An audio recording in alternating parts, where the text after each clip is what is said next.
Hello all you denizens of the internet. Greetings of this fine 20th December 12:30 p.m. Bangalore noon. Salutations to all of you connoisseurs of exquisite motorcycling experiences. So I am here today somewhere off the Mangalore highway, headed back home from Dhruvatare, which is one of my favorite highway restaurants of Bangalore. Let me show you where I am. I am somewhere in a bit of wilderness of the highway. So yeah, absolutely nobody here for quite some distance, and over there is the actual highway which I have to take to head back home. And today I thought I will cover a sort of an ownership review and a pros and cons review of one of my very favorite motorcycles to own in the very recent times. It's of course none other than the Ktm 390 Adventure, and here it is. And this is the kind of topography and terrain which this bike is capable of carrying you to. Not that the other bikes cannot, but this can do it just so much more better and so much more efficiently than the others, obviously. So I am surrounded by chirps of birds and the swishing wind of the trees. Nothing else to be heard other than the sound of passing vehicles somewhere in the distance, probably near the highway. And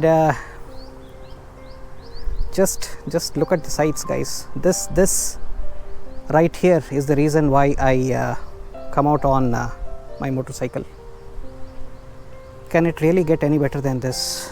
I am here standing on the grass. There's a mound of mud over there, a few ant hills or snake pits or whatever around me. So these are the kind of places which this thing here on two wheels that we affectionately call the motorcycle is capable of bringing us to. It can uproot us from the cushy chairs that we sit in and look at a computer all day long and bring us to places like this. So this I think is what motorcycling is all about. Okay, let's dive into what I'm here to discuss. I have got out my trusty old assistant, my phone, where I have jotted down a few talking points. So just a bit of a backstory. As always, I have owned the Duke 390 before this, which was the 2018 model, which I bought brand new. And while I enjoyed that bike, there were a few things which ultimately started to get to me, and those are obviously the heat. So the 2013 to 2017 Dukes were even more notorious for their hooligan nature and especially the heat, and everybody said that the 2017 and 2018 Dukes had been mellowed down to a great extent. But even so, I found the nature of the engine very active, very frantic, and a lot of heat basically, and especially in the city traffic it used to get quite unbearable. And what else? Yeah, that engine was always in a hurry to go places irrespective of whether you were ready or not. That engine just wanted to go somewhere and really quickly, right? So that's the nature of a KTM engine. And that annoying fan hum which kicks in every now and then. So all of these factors started to get to me, and sometime last year in 2019 I found a buyer who paid a decent price, and I sold the KTM Duke 390. That is one. And secondly, this bike I purchased it somewhere in June or July. I think there is somebody here shouting all sorts of things to each other. I'm not sure what. I think it must be some agricultural workers. I'm not sure. Okay, so at the time I was deciding to buy this, which was around the June or July of this year 2020, I really desperately and badly wanted to buy either the Africa Twin, which still remains my ultimate ambition or aspiration to own someday. I'm not sure whether I'll actually do it. I'll come to that in a minute. Or the Versys 650, right? This is what I wanted to buy. And because of how much they cost, even used, and the fact that there were not many in the market that somebody was actually willing to sell, I was looking for other options to buy in the adventure sort of touring category. So basically what I mean by adventure touring category is, I wanted a bike which could carry me effortlessly and quickly on the highway, and also get me to places like this. Somewhere among nature, somewhere among trees, somewhere among plants, somewhere among mounds, somewhere around hillocks, mountains, hills, rocks, all sorts of things, nature basically, right? So this was my requirement. I looked at a few options in the market. The X-Pulse I ruled out because of its underpowered nature, although it's a very capable bike. And pretty much the only thing that was actually left on the radar was the KTM 390 Adventure. So I just bought this, thinking of it as a stopgap arrangement till I actually went on to purchase either the Africa Twin or the Versys in some time. But having said that, this bike, if I were to rewind my journey of my time spent on this bike, spent with this bike, I would actually call it one of the happiest accidents of my life. And what I mean by that is, it was just bought as a filler to just own for some time, to just ride for some time, to have a few experiences with it and then to pass it on. But having ridden this for about 4,500 kilometers so far, I don't think I actually need any other bike other than this, right? There are many reasons for this. One is on the highway, it's a king.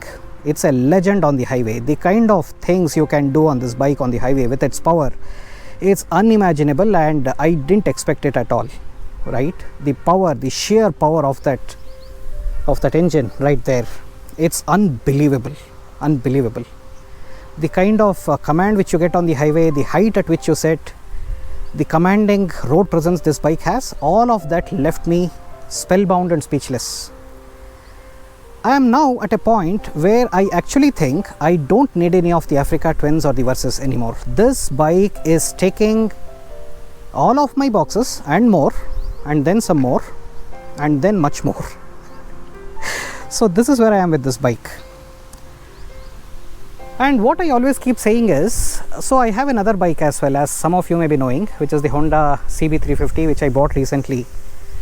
And if I compare that bike to a dal khichdi, in terms of its overall feel factor, a very highly luxuriously cooked expensive dal khichdi by a Michelin chef, no doubt. But still it's dal khichdi all the same. If I compare it to that, I would call this the butter chicken, right?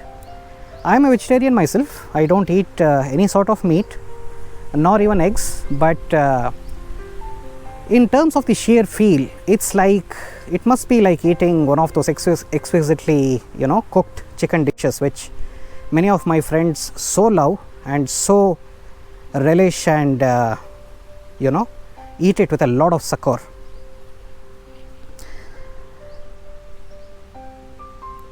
Before I actually launch into the pros, the only other talking point I wanted to cover is, I have seen that some of the more conventional bikers that I actually come in contact with, they don't like KTMs for whatever reason, and they can't even explain why. So one of the chief examples is my own brother. He doesn't like KTMs. He just says I don't like them. And when I ask him why, when I prod him further on why the reason is, he doesn't have an answer at all, right? The point of mentioning this is, guys, KTMs are great machines. They are amazing machines. Feel it out. Don't go by looks. Don't think that it is just for the younger crowd. Especially machines like this, the KTM 390 Adventure. It's actually for the mature audience. Anybody can own this. People in their 50s can own this. People in their 20s can own this. 30s, 40s, 55, 60. anybody can ride this. It's that nice and it's that mature. It doesn't feel very juvenile at all, if I can use that word, right? So that's one thing which I wanted to mention. So with my ownership experience of almost about 6 months and about 4,500 kilometers later, it's been through 2 services so far. The most recent one was done a couple of days ago, and today it's actually running like an electric bike. It's that smooth, right? So with all of this, I thought I will cover a brief ownership experience of this amazing machine, the KTM 390 Adventure, with the typical pros and cons sort of a theme. Okay, so let's dive into this, and I'm going to bring my phone out with all my notes. So the first one is the price point at which you can purchase this, and for that price, the value for money factor. So I paid about 3.92 lakhs for this on road Bangalore, and the kind of features which you actually get for this price, the TFT touchscreen, the traction control, the cornering ABS, the best in class brakes, all of that, it's actually going to cost you several thousands of rupees more on the more expensive bikes. But the fact that KTM is actually bundling all this for such a price point of 3.92 lakhs in Bangalore is one of its wow factors. The second pro is it's very different to the Duke. So if, like me, you have owned the 2017 or the 2018 new Duke 390, or even the 390 Duke before that period, this bike is going to come across to you as something completely different, although it's the same engine. And this was the apprehension which I also had when they announced this bike, that it basically has the same engine from the Duke 390. I thought, what good is that engine? I never liked it. I never liked its frantic nature. I never liked its heating nature. So why would I bother about this bike? But having ridden it so long now, and mostly on the highways, I must admit, the engine has a very different, mellow, mature character compared to the Duke 390. I can assure you guys that. The next thing is, I really like the backlit switches which they gave on the switchboard. So what I mean by that is, all of this is backlit. If you're riding in the night and it's dark, all of these icons here light up. This one, these complete switches light up. It's a very nice thing. I have not seen this in many bikes that I've owned so far. Makes riding and accessing switches a whole lot easier. The next thing is, I really don't have to worry about the normal road surfaces or what topography I am on. So for example, look at this. Look at where we are. This is the kind of road. These are the kind of roads that having a bike like this opens you up for, right? And even before I got here, all through that region there where I came from, it's all completely uneven. It's rough and bumpy, but the bike had absolutely no qualms about negotiating all of those rough roads. So this is the kind of surfaces that you can ride this bike on. The next one is the best in class Tft Dash. So this dashboard right here, let me switch it on. This dashboard is one of my favorites. All kinds of information, the speed, the fuel left, the RPM, phone signal, battery charge, trip 1, trip 2, distance left to empty, time, gear you're on. All sorts of things are accessible on this dashboard. I have not seen such a beautiful, smart, functional dashboard such as this, right? This is one of my very favorite features. It used to be so on the Duke 390, it continues to be the same, and even a bit better on the 390 Adventure. The heat management is amazing. That's the next feature. So the heat management is really amazing. As most of you may be knowing by now, it's got a curved radiator which actually looks like that, and there are 2 fans in it, and the fans actually blow the heat away from your legs, whereas with the 390 Duke, it used to actually blow the heat towards your thighs. So the heat management is very amazingly done, but that annoying fan hum still is very much in place. I guess it's a signature character of the KTMs at this point, so it's really more of a feature than a bug, I guess. So that still continues to be there, keep switching on every now and then, but much less so on the highways than the city usage. So that hum still continues to be there. The next one is, it's still a very good city bike, and for me this was a very important factor, right? So having owned the Honda CBR 650F, one of my biggest complaints about that bike is, in spite of the bike being one of the best bikes to own, one of it was a personal thing where because of my weight and everything, sitting in the sport riding position was not really working well for me. So that was one of the reasons why I sold it. But the other thing was, it had become more of a weekend bike for me. So it always used to sit in a corner waiting for the Sunday to come for me to ride it. And like I said in one of my other videos, if for whatever reason I wasn't able to ride that particular Sunday, it just sat there for 2 weeks or 3 weeks doing nothing, just gathering dust. And because of this, I felt that somewhere the money which I had paid for it versus the classic return on investment thing, it wasn't quite doing it for me, right? So I wanted my next bike to be something which I could not only ride with a lot of excitement on the Sundays, but was something that I could actually ride it to work as well, or use it for commuting within the city. And this bike fits that bill perfectly.